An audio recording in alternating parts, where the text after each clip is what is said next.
being watched.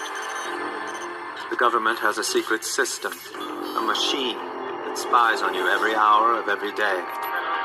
I know because I built it. I designed the machine to detect acts of terror, but it sees everything.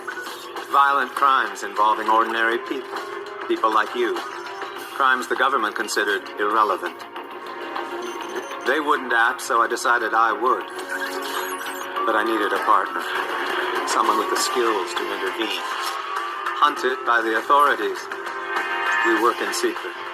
You'll never find us. But victim or perpetrator, if your number's up, we'll find you. Terrorist watch list across this border. That's how it has to be done. Threats first. For something. You concentrate on the public safety threats and the national security threats first. Because they're the worst of the worst. So it's going to be the worst first.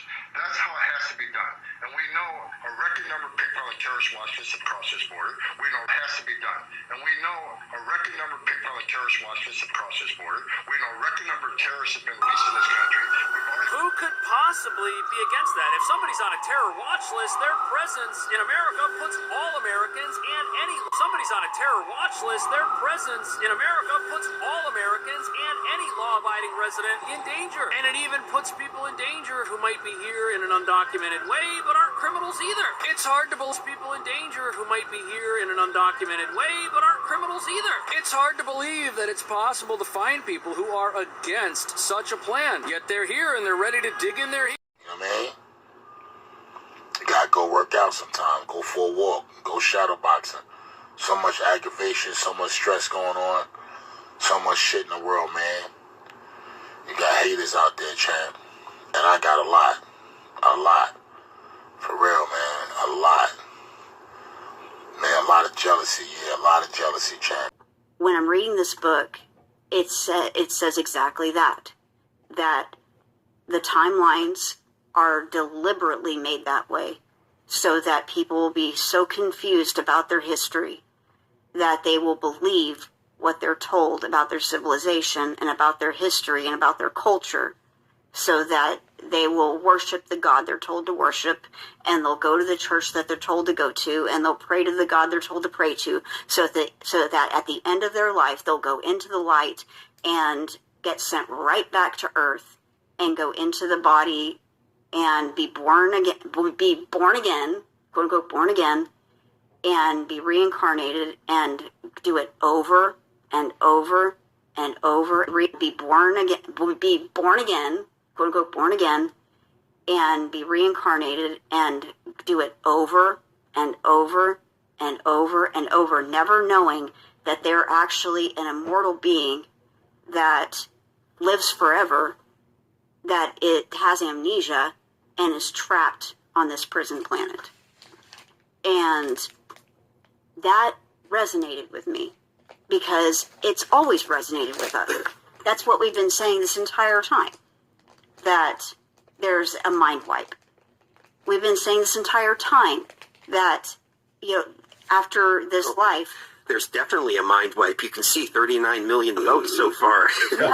Their minds have obviously been wiped for years. Yeah, but it's even bigger than that. It's way I don't bigger. mean to make jokes. It is way bigger than that. It is. And what she's saying, though, is that the pyramids, especially, you know, the pyramids, the mega structures that were built 10,000 BC are part of the system that keeps people here.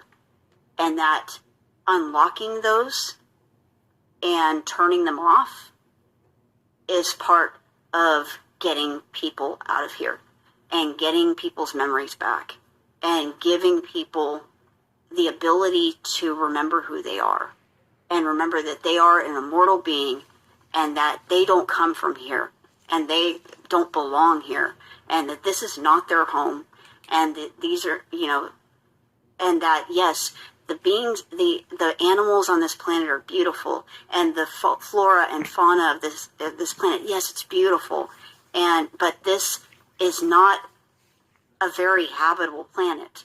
It's well. What was interesting is when you were telling me about the part that says how they purposefully keep people from knowing or or seeing any kind of symbolism that can remind them of homeworld. Whether it's UFOs or life on other planets or even consciousness type stuff. And it seems like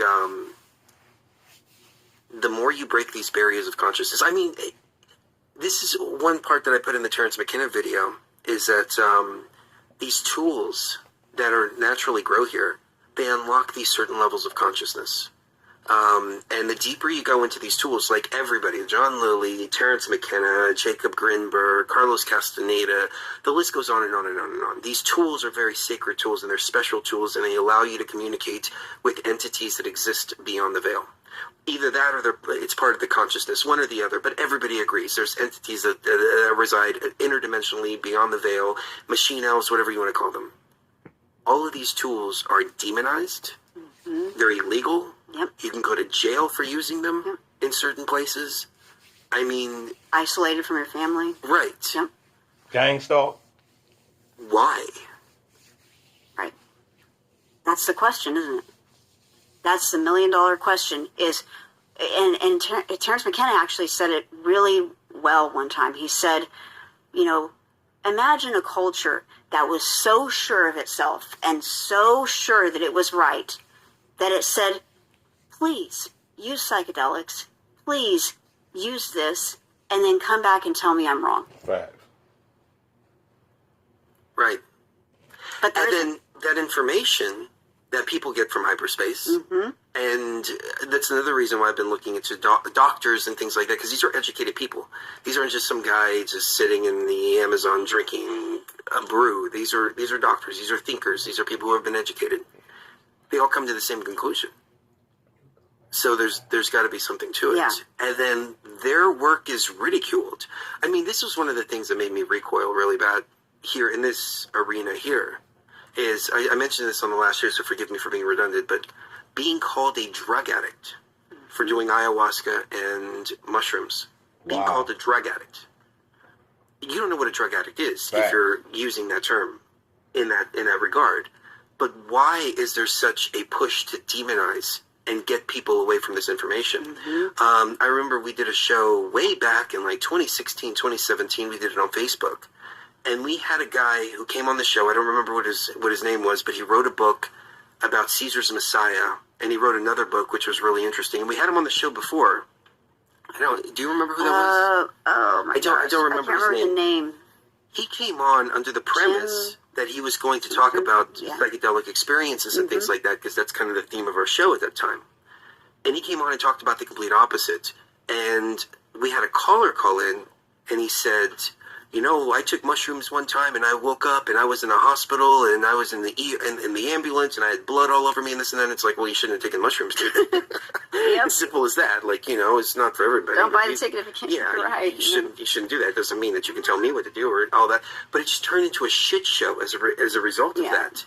And I don't believe half of these experiences, because when he was bashing everything, I asked him, so how many experiences have you had? Yeah, I've never had any experiences with any. You can tell I think I'm sexy. Yeah. And average things just don't impress me. And I can't smoke no red